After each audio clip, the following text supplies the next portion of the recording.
Claude responded. I built a jar of my father-in-law's woodshop into my hands. My 62-year-old joints ached, and my son-in-law raised his glass to toast our family's future. I built a jar of my father-in-law's woodshop into my hands. My 62-year-old joints ached, and my son-in-law raised his glass to toast our family's future, right before my daughter leaned into my ear and whispered 4 words that turned my blood to ice. Dad, check his briefcase now. I didn't move. I kept smiling the way 31 years as a small-town orthopedic surgeon teaches you to smile when a patient's x-ray shows something you haven't told them yet. I raised my glass to meet his. But underneath my ribs, something old and useful woke up the part of me that used to look at a shattered bone and calculate, before anyone else in the room, exactly how bad it really was. I'm grateful you're here with me for this one. Tell me in the comments which state you're tuning in from tonight. I read every one of them. If you're new to this porch, hit subscribe, because where I come from, we don't let a story go unfinished. A few names and details here have been changed to protect people who lived through worse than they deserved. But the lesson underneath it is as real as the hands that are typing this. My name is Walter Grady. I'm 62 years old, and for 31 years I set broken bones at Ashland Regional in the hill country of eastern Kentucky. You learn things doing that kind of work for 3 decades. You learn that pain has a hierarchy, that people lie about how something happened far more than they lie about how much it hurts, and that the body keeps a truthful record even when the mouth doesn't. I thought that education had made me sharp enough to spot trouble walking toward my family. I was wrong, and it nearly cost us everything. I live outside a town called Miller's Fork. On 80 acres, my wife Carol and I bought the year we got married, back when the hillside was nothing but scrub pine and a falling-down tobacco barn.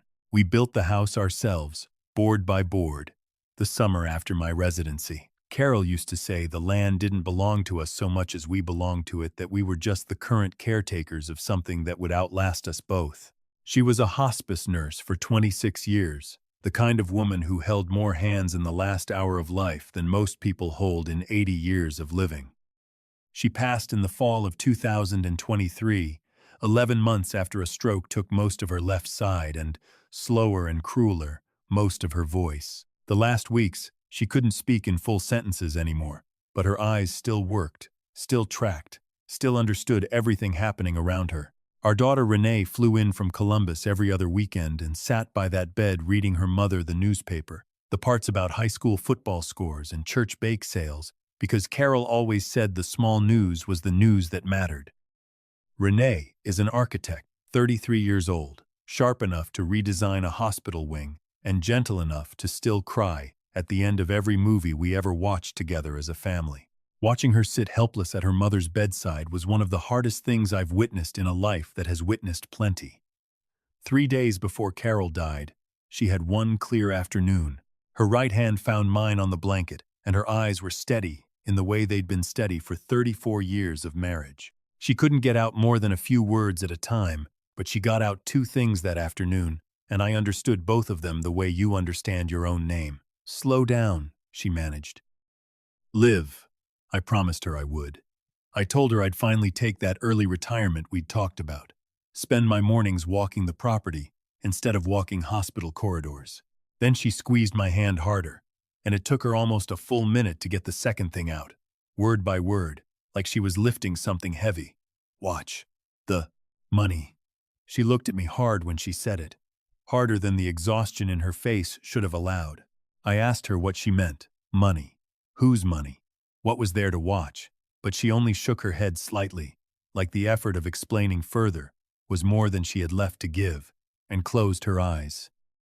2 days later, she was gone, and I spent the next year turning those 3 words over on quiet porch evenings, never quite landing on an answer, until the night everything Carol had tried to warn me about finally had a name and a face.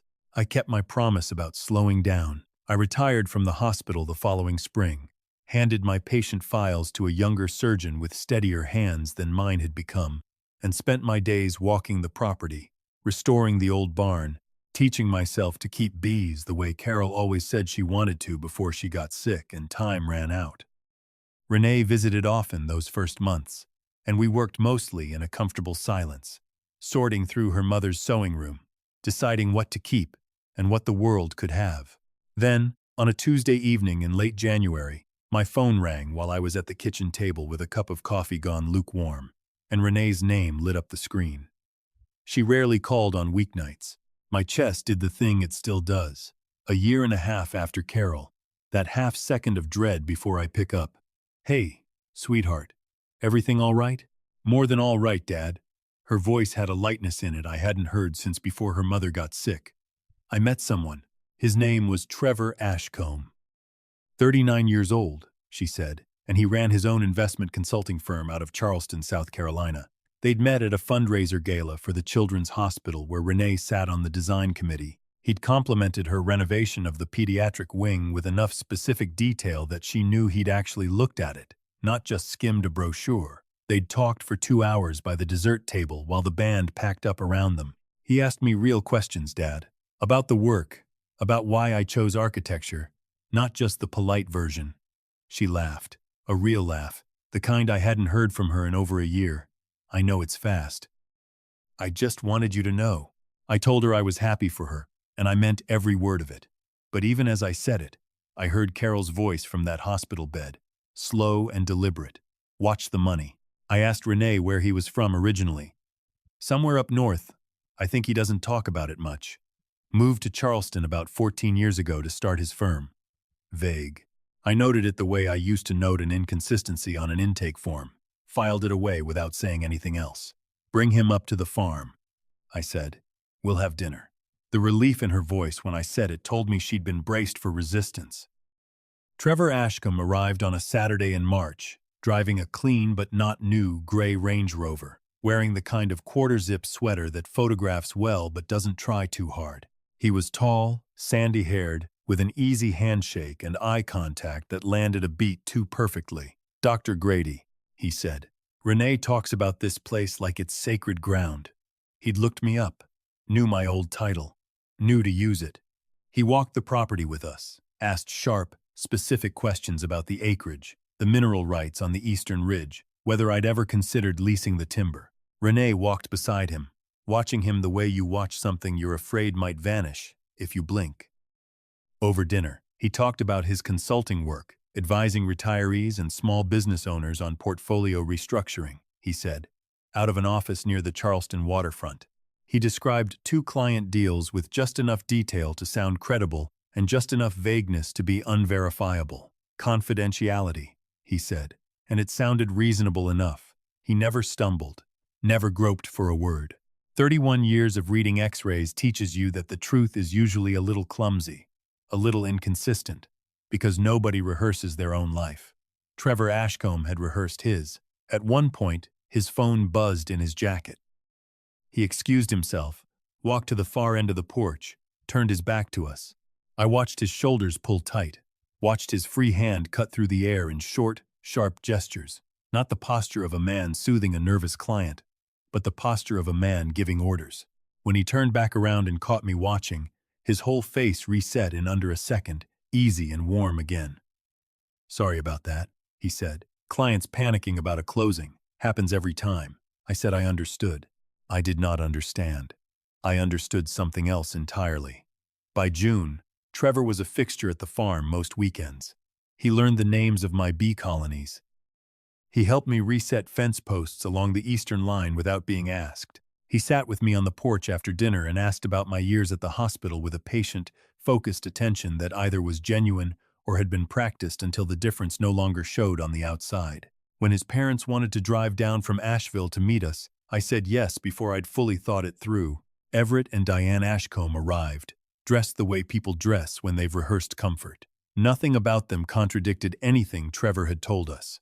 And that, more than anything, was what unsettled me. Not one story required correction. Not one detail carried the small friction of a real family's history. Everett told a story about Trevor building a treehouse as a boy that had the rhythm of something polished, smooth, through years of retelling. The setup, the punchline, the fond headshake, delivered exactly on cue. Later, walking the ridge with Everett while the women cleared the table, he told me, unprompted, Trevor talks about Renee the way a man talks about something he intends to keep. Just wanted you to know that, one father to another. His expression was warm and open, and entirely too well aimed at exactly what I wanted to hear. That night after they'd gone, Renee hugged me hard in the driveway. "Thank you, Dad. This means everything." I held her and said nothing. Because how do you explain to your daughter that her future in-laws felt like a performance you couldn't find the seams in?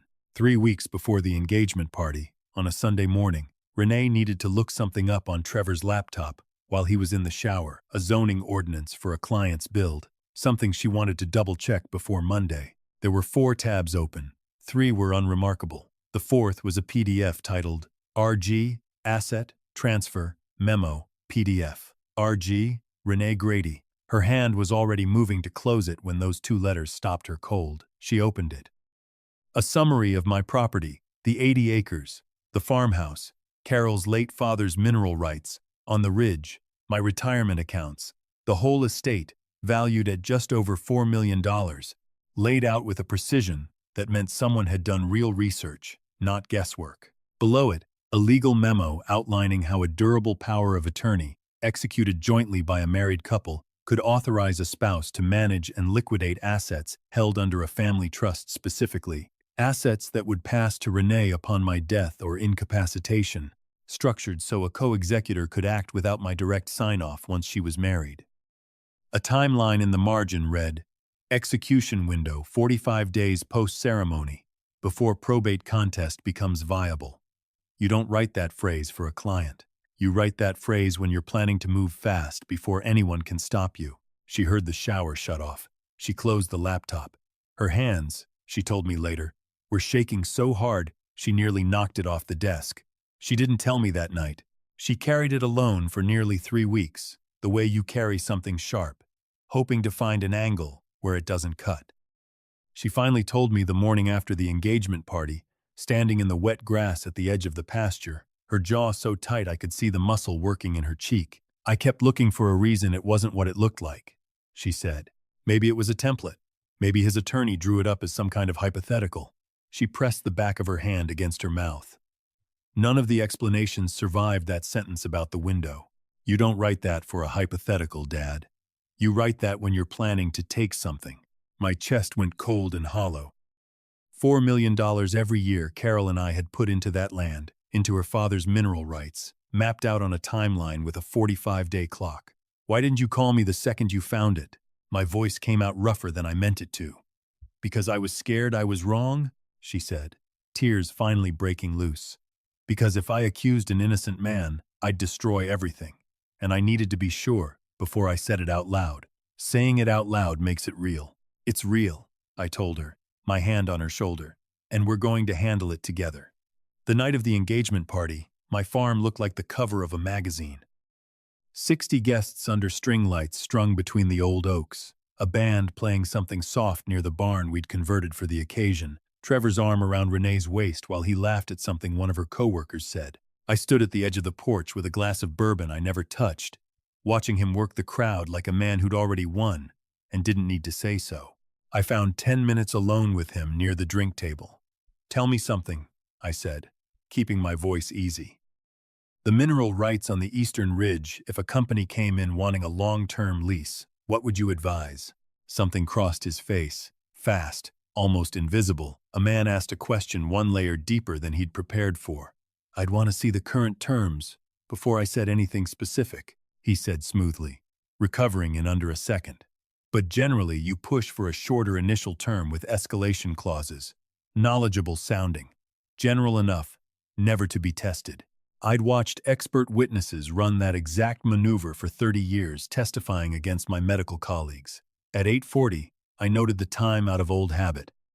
Renee crossed the yard, stopped to hug 2 guests along the way, laughing, completely composed. 3 weeks of carrying this secret had given her a performer's discipline I hadn't expected. She reached me at the edge of the porch, wrapped both arms around mine the way she used to as a little girl, leaned her cheek against mine, and breathed 4 words into my ear. "Dad. Check his briefcase now." Then she stepped back, smiled at a passing guest, and walked back across the yard to Trevor, slipping her hand into his like nothing in the world was wrong. I stood there with my untouched bourbon and felt those 5 words land like a dropped weight in my chest. "Not talk to me later." Not be careful. Check the briefcase. She had seen something specific enough, urgent enough, that her instinct wasn't caution, it was evidence. I found his briefcase in the guest room 20 minutes later, while he was occupied toasting with Renee's coworkers. Inside a zippered pocket meant for a laptop charger, I found a second phone, a cheap, prepaid model, screen still lit from a message that had just come in. I only had seconds. The message read, "Package secured. 45-day clock starts the moment the ring goes on. Don't get sentimental now." No name attached to the sender, just a string of numbers. I put the phone back exactly as I'd found it and walked back out into the party, with my pulse hammering and my face arranged into the calm, pleasant mask 31 years of delivering bad news to frightened patients had taught me to wear. For the next several weeks, Renee and I did the hardest thing either of us has ever done. We smiled. We planned centerpieces and cake tastings while I called Carol's old attorney, a sharp woman named Patricia Hollis, who'd handled our estate for 2 decades. When I explained what Renee had found, Patricia went quiet for a long moment before she said, "Walter, if what you're describing is accurate, the moment he has co-authority over that trust, a Tennessee no. A Kentucky bank has no legal obligation to delay a transaction executed by 2 authorized parties. By the time you could get an injunction, the money's gone."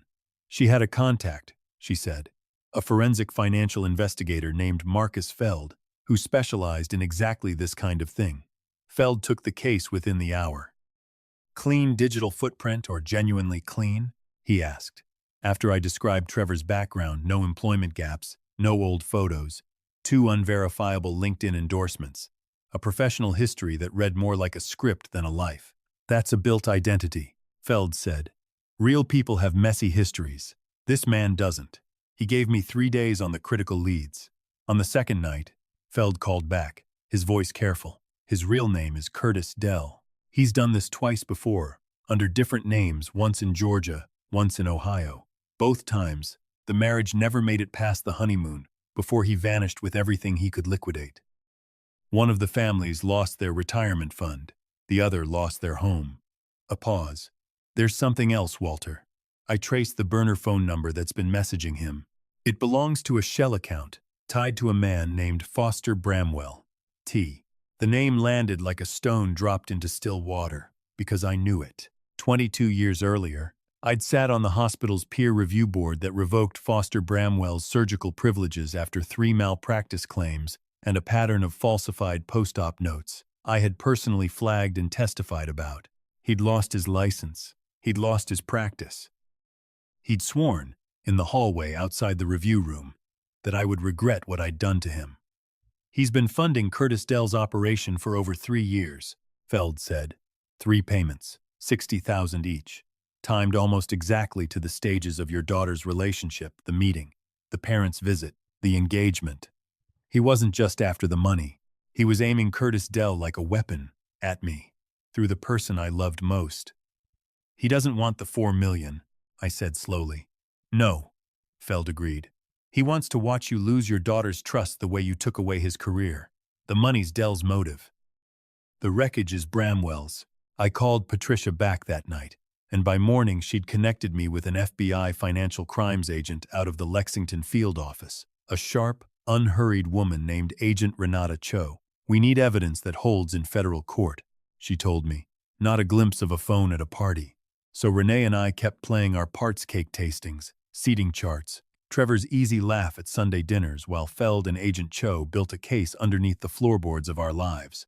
3 nights before the wedding, everything broke loose at once.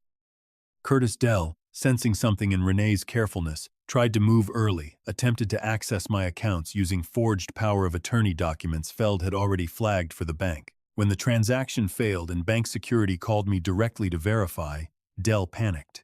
Agent Cho's team moved in for an arrest at his Charleston apartment that same evening, but he ran, assaulting one of the agents and disappearing into the wooded lot behind his building. By the time I got the call from Agent Cho, my hands were unsteady enough that I had to set my coffee mug down before it slipped. "He knows your farm's layout, Dr. Grady," she said. "He's spent months there. I need you to secure the property tonight." 2 sheriff's deputies arrived within 20 minutes, one at the front gate, one near the barn. I sent Renee upstairs and told her to lock her door. I, be careful, she said. I've been careful for 62 years, I told her. Tonight's not the night that changes. Just before midnight, I heard it not outside, but from the direction of the barn, where I kept a small fireproof safe, holding Carol's mother's mineral rights documents and our estate papers. Curtis Dell had helped me repair that barn door back in April. He knew exactly what was inside. I crossed the dark kitchen, moved past the deputy at the gate without a word, and pushed open the barn door. He was at the safe, his jacket torn, a cut bleeding above his ear, his hands shaking as he worked the combination with the kind of desperation of a man watching years of planning collapse in real time. "Stay back," he said, his voice cracking. "It's over," I told him. "It's been over since she opened that laptop." Something in his face gave way, not menace anymore, but something old and raw. "You don't know what it's like to lose everything," he said. "I know exactly what it's like," I said quietly. "I buried my wife 18 months ago." "I know." He lunged for the door instead of the safe, and I stepped into his path not to fight him, but to stand between him and the only way out. We went down together on the concrete floor, and it wasn't graceful. It was two 60-plus-year-old shoulders and stubbornness against a younger, desperate man, until the deputies came through the door and had him cuffed before either of us was fully back on our feet. As they pulled him up, he turned back to me, blood on his collar, and said, "Foster Bramwell paid me $180,000 over 3 years. He wanted you to feel exactly what he felt when you took his license." The deputies dragged him out. I stood alone in that barn a long time, Carol's photograph somewhere in my mind, her voice finally making sense after 18 months. Watch the money. She hadn't meant a stranger's greed. She'd meant an old grudge, patient enough to wait years for the right moment to strike. Agent Cho's team executed a warrant on Bramwell's house in Lexington before sunrise. He'd left a handwritten letter on his kitchen table, admitting everything, the payments, the plan, the years of watching from a distance. "I wanted him to know what it felt like to lose everything he built," it read. He was 74 years old. He would not see freedom again in whatever years he had left. Curtis Dell received 14 years for wire fraud, identity theft, and assault on a federal officer. Bramwell received 9 years for conspiracy and financial fraud, the judge specifically noting his abuse of a position of former trust in the community. At Dell's sentencing, a woman I'd never met approached me in the hallway afterward, the daughter of the Ohio family he'd nearly ruined years before. "Thank you for not letting him disappear again," she said, and shook my hand with both of hers. "It's been 8 months now." Renee took a leave from her firm that spring, walked the property every morning the way her mother used to, went to therapy twice a week in Lexington, and slowly, the real laugh came back into her voice. Last month, she called me on an ordinary Tuesday, and I heard that same lightness I'd heard the night she first told me about Trevor Ashcombe, except this time, it wasn't rehearsed. She wants to bring someone new up to the farm this weekend. His name is Daniel. He teaches high school biology in Lexington, and according to Renee, he asks about her work and then actually waits to hear the answer. I called Feld out of old habit the next morning. Clean record. A life that had actually been lived, not built. I'm looking forward to Sunday dinner. I'm 62 years old, and I've learned more from this past year than from 3 decades of setting broken bones. Your gut has a reason for the alarm. It raises that quiet voice underneath the polite smile, the one that says something's wrong even when every surface detail looks right. I nearly talked myself out of listening to it. Don't make that mistake. You can love someone completely and still pay attention to the details that don't add up. Those two things were never opposites. They're partners, every single time. If this story reached you tonight, tell me where you're watching from. And if it's the kind of thing that matters to you, stay close, because there's always another story waiting on this porch. Thank you for sitting with me through this one. Claude responded, "Love someone with your whole heart, but never let love talk you out of paying attention." Love someone with your whole heart, but never let love talk you out of paying attention. The quiet feeling that something's off isn't cruelty toward the people you cherish. It's care, wearing a careful face. Watch closely, ask the hard question, verify what matters, and you'll find that real love only grows stronger for having stood up to a little scrutiny. That's how you protect the people worth protecting. A small note for you. This story was written and fictionalized by AI for entertainment purposes, while hoping to share a positive lesson about life along the way.